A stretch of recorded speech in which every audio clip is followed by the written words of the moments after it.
The future of feminine leadership, the future of leadership for the woman is erotic. And what do I mean? Alive. If you're new here, my name is Naima, founder of the Academy for Womanhood, where we help women grow up. And I mean grow up into their full power, their full feminine power. I'm so glad you're here. Today, I'd like to talk about how do you start? How do you start? The issue that I have found with myself and with other women that I've worked with over the years is when it comes time to deal with a woman's actual power, who she really is, her true expression and ways of being, everything that's in the way is things of what she thinks about herself, fear of loss, fear of looking weak or incapable or like a loser or like a failure. And then underneath that, there's shame. Doesn't want to feel ashamed, and being rejected and unloved, and people no longer seeing her the way they used to see her. And it's like a slap to the ego and all the things. And so where does one start when you're an accomplished woman, right? You're respected. People come to you for answers.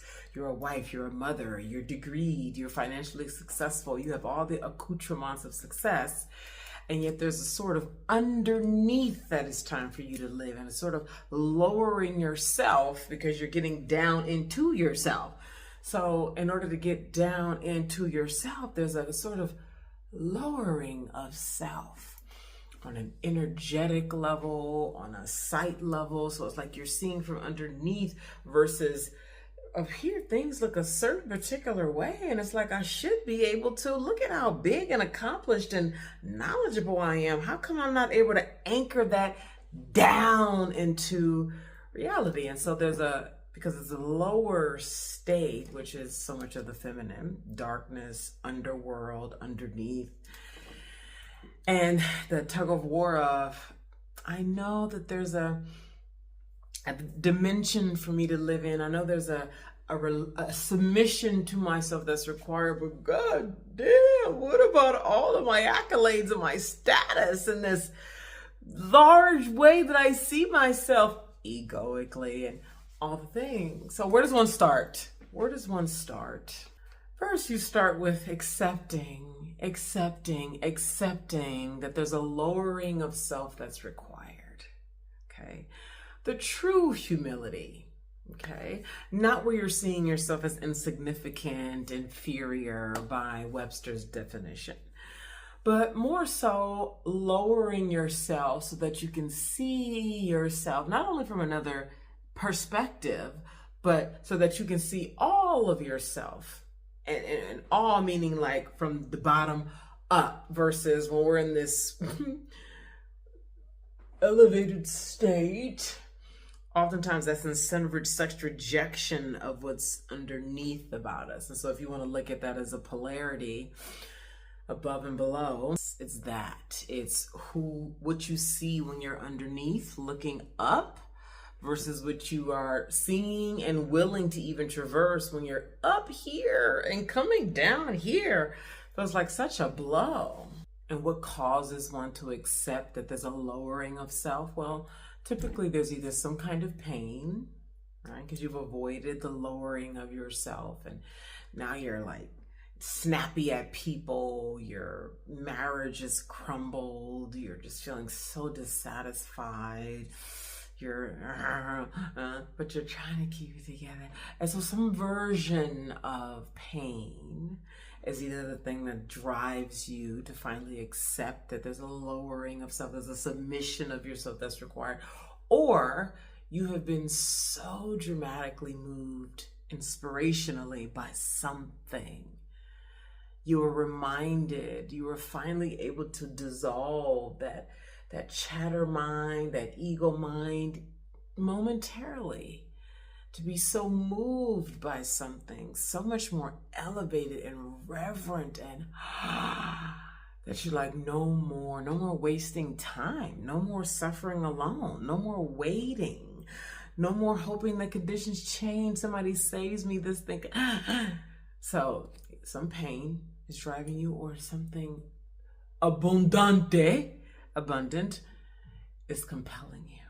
So You have now accepted that there's a submission of self, there's a lowering of self that's required as the beginning phase of you growing up into your full feminine power. Then what? There's some questions that I've found to be tremendously useful, not only for myself, but for the women that I have worked with, the women who have bought our foundational Shadow Gold tool to help set up your foundation of womanhood. And here are those questions. I encourage you to write this down. Question number 1, what do I not want people to find out about me? And associated with that question, what is the worst case scenario of people finding out that thing about me that I don't want people to find out about me? Are you writing it down? The second question, or maybe the third, so maybe the first one was 1A, and this is the second question. The second question is, what would I get in trouble for being? Oftentimes when women are being very active and deliberate about coming into their power, which is, by the way, up until now has been a small number of women, and my goal is to increase the number of women that are sincere about their full feminine power, particularly the leaders of our world. Oftentimes when a woman starts to take even baby steps toward her full feminine power, there's a fear that like she's going to get in trouble, like she's going to lose something, like somebody's going to come and tell her, you can't do that, or who do you think you are? And so what are you afraid of getting in trouble around? What are you afraid of losing as you deliberately take active steps, seen and unseen, to come into your full feminine power as a leader? And here's a third question that I haven't shared publicly, but I'd like to now. What am I expecting to have, do, or be in my realized state of power? Now, we know that there is no final arrival. However, you're driven to do whatever work you are called to do so that you actualize, so that you become this fierce, free woman that you have imagined on some level. So I ask you the question again, and said a little differently. What are you expecting to happen as a result of you being in your power? Who are you expected to be? Like, what are you expecting to have? What are you expecting to feel as a result of being in your power? So associated with that question is, so often we have these like unexamined or unconscious expectations around what we think we will have, do, or be when we achieve the thing. Achieve this level of enlightenment, achieve this level of power. And we haven't really considered, and not necessarily because the answer is going to make you say yes or no, maybe, but in this context, it's asking yourself that so you in part uncover what's driving you. Because when you're new on the path of real power, not this manufactured sort of new age power to appear powerful, but the kind of true lowering of self, the expansion, refinement of your heart, the real tenderness and the foreign landscape of yourself that you begin to traverse in the beginning. And in those beginning stages, particularly, as it can be so like, when am I? Which is in part why I'm creating this video, but knowing what's driving you can be tremendously useful in moving forward and taking the next step and moving through that night where doubt is running hard, or you get visited by your demons because you're really on the precipice of some what feels like oppositional work. It's an affront to the status quo. It feels threatening to the powers that be. And so in those moments at night, in the shower, walking down the street, where suddenly you start to feel this overwhelm, this like you're going to be found out, or this trepidation you can have lodged in your mind because you've asked yourself this question of, what am I expecting? What's driving me? Why does this matter to me? So that question, the answer to that question may or may not be useful, but I think you're better off asking yourself the question and really allowing yourself to sit with it, assuming you don't get an immediate answer that pings through. What's driving me here? What am I expecting to be able to have, do, or be as a result of my actualized power.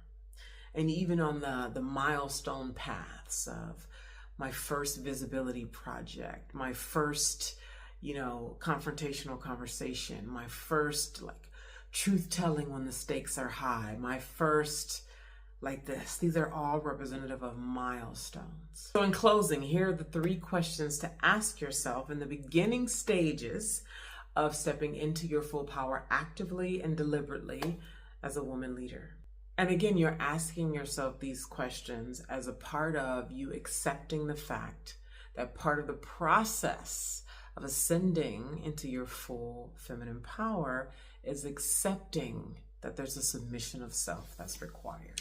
So the first question is, what do I not want people to know about me? Or what am I afraid of people finding out about me? The second question is, what would I get in trouble for being? What would be the negative consequence? What would be the trouble with them finding out that thing about me that I don't want them to find out?